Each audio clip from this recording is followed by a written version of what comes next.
जो पेपर आराम से 80 नंबर का हो सकता था, वो सिमट कर रह जाता है सिर्फ 55 पर। सोचिए, 25 नंबरों का फर्क। और वजह? सिर्फ एक छोटी सी चीज। तो ठीक है, हमारा लक्ष्य बिल्कुल साफ है।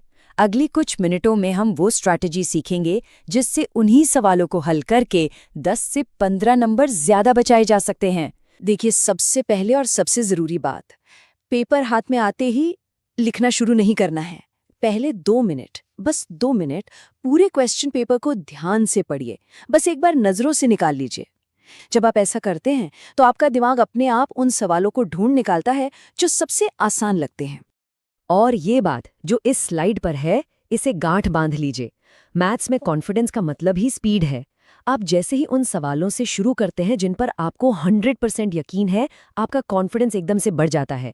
और फिर मुश्किल सवालों के लिए भी एक मोमेंटम, एक रफ्तार बन जाती है। हमेशा एक सही ऑर्डर फॉलो करना चाहिए। सबसे पहले 1 नंबर वाले सवाल निपटा दीजिए, फिर 2-3 नंबर वाले, और जो सबसे लंबे सवाल हैं उन्हें रखिए एकदम आखिर के लिए। इसका फायदा ये है कि पहले 20-25 मिनट में ही आपका आधा पेपर हो चुका होगा। दिमाग एकदम शांत हो जाएगा और बाकी के पेपर में गलतियां होने की गुंजाइश कम हो जाएगी। मैथ्स के पेपर में सिर्फ आंसर के नंबर नहीं होते, असली नंबर तो स्टेप्स के होते हैं। सोचिए, अगर आपका फाइनल आंसर गलत भी हो गया, लेकिन आपके स्टेप्स, आपका तरीका सही है, तो भी आपको आधे से ज्यादा नंबर मिल सकते हैं। है ना कमाल की बात? ये जरा बाईं तरफ देखिए, सब कुछ एक ही लाइन में घुसा दिया है। एग्जामिनर के लिए इसे समझना कितना मुश्किल है। और अब दाईं तरफ देखें, हर स्टेप एक नई लाइन में, बिल्कुल साफ सुथरा। बस यही वो तरीका है जो पूरे नंबर दिलाता है। और बहुत बड़ी गलती, रफ वर्क। ज्यादातर लोग क्या करते हैं? कॉपी के सबसे पिछले पन्ने पर रफ काम करते हैं। ये बिल्कुल नहीं करना है। सही तरीका क्या है? अपने सवाल के दाईं ओर एक लाइन खींचे और सारा रफ काम वहीं पर कीजिए। इससे एग्जामिनर को पता चलता है कि हाँ, कैलकुलेशन खुद की गई है और उसे स्टेप्स के नंबर देने में कोई हिचकिचाहट नहीं होती। छोटे छोटे सीक्रेट्स जो आपके कीमती नंबर बचा सकते हैं। ये एक बहुत ही सिंपल लेकिन बहुत असरदार टेक्निक है।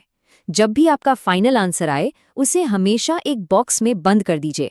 इससे एग्जामिनर की नज़र सीधे आपके जवाब पर जाती है और कॉपी भी बहुत साफ सुथरी लगती है। और ये गलती तो बहुत ही ज्यादा आम है।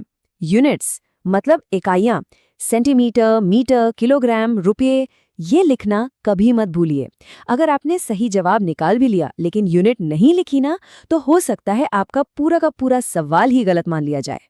परीक्षा के वो आखिरी 10 मिनट, जिनका जादू सब कुछ बदल सकता है। इन आखिरी मिनटों में आपको सिर्फ और सिर्फ ये 3 काम करने हैं। 1. सारी यूनिट्स चेक कीजिए। 2. सारे प्लस और माइनस के साइन दोबारा देखिए। और 3. ये पक्का कर लीजिए कि हर जवाब के आगे सही क्वेश्चन नंबर लिखा हो। यकीन मानिए, छोटी छोटी गलतियों से कटने वाले सबसे ज्यादा नंबर यहीं बचते हैं। तो कुल मिलाकर बात यह है कि मैथ्स मुश्किल नहीं है, उसे पेपर पर गलत तरीके से उतारना उसे मुश्किल बनाता है। एक अच्छी प्रेजेंटेशन से कोई भी स्टूडेंट अपने स्कोर में आराम से 15 से 20 नंबरों का सुधार कर सकता है। तो बस ये याद रखिए, तरीका सही होना चाहिए, नंबर अपने आप आएंगे। अगली बार हम इस पर बात करेंगे कि किसी चैप्टर को रिवाइज कैसे करें कि वो परीक्षा तक कभी भूले ही नहीं। तब तक के लिए ऑल द बेस्ट।